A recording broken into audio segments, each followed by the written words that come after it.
जंगल के बीच बसा एक छोटा सा गांव था और उस गांव में एक अजीब नियम था। गांव में जब भी किसी की मौत होती, लोग उसकी लाश को जलाते या दफनाते नहीं थे, बल्कि जंगल के बीचों बीच खड़े एक पुराने सफेद रंग के सूखे पेड़ की जड़ों में छोड़ आते थे। वहां के लोग कहते थे वह एक भूखा पेड़ है जो लाशें खाता है और बदले में पूरे गांव को सुरक्षित रखता है। इसलिए यह रिवाज पीढ़ी दर पीढ़ी चलते हुए आ रहा था। लेकिन एक दिन गांव के मुखिया का बेटा घर के बाहर खेल रहा था। तभी झाड़ियों से एक सांप निकला और उसके पैर पर डस लिया। उस सांप का जहर इतना खतरनाक था कि कुछ ही पलों में मुखिया के बेटे की मौत हो गई। जब मुखिया को अपने बेटे की मौत की खबर मिली तो वह पूरी तरह टूट गया, क्योंकि वह अपने इकलौते बेटे से बहुत प्यार करता था। उसने रोते हुए कहा, मैं अपने बेटे की लाश उस भूखे पेड़ को नहीं दूंगा। और जिद में आकर उसने अपने बेटे को अपने ही आंगन में दफना दिया। गांव वाले दहशत में आ गए, पर कई दिन तक कुछ नहीं हुआ। सबको लगा शायद सब ठीक हो गया। लेकिन एक रात जब मुखिया सो रहा था, तभी उसे आंगन से कुछ अजीब सी आवाज सुनाई दी। वह घबरा कर उठा और बाहर आकर देखा,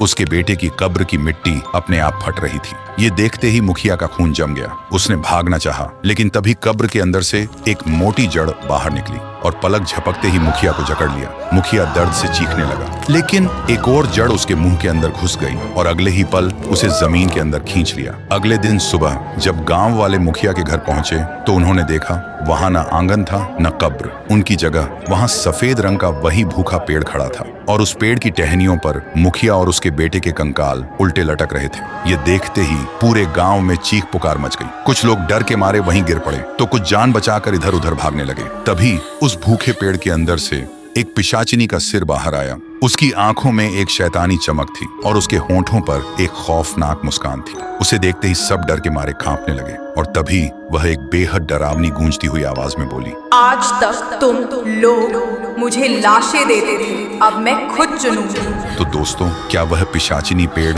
पूरे गांव को निगल जाएगी या गांव वाले उसे रोक पाएंगे? अगर जानना चाहते हो तो कमेंट करो पार्ट 2।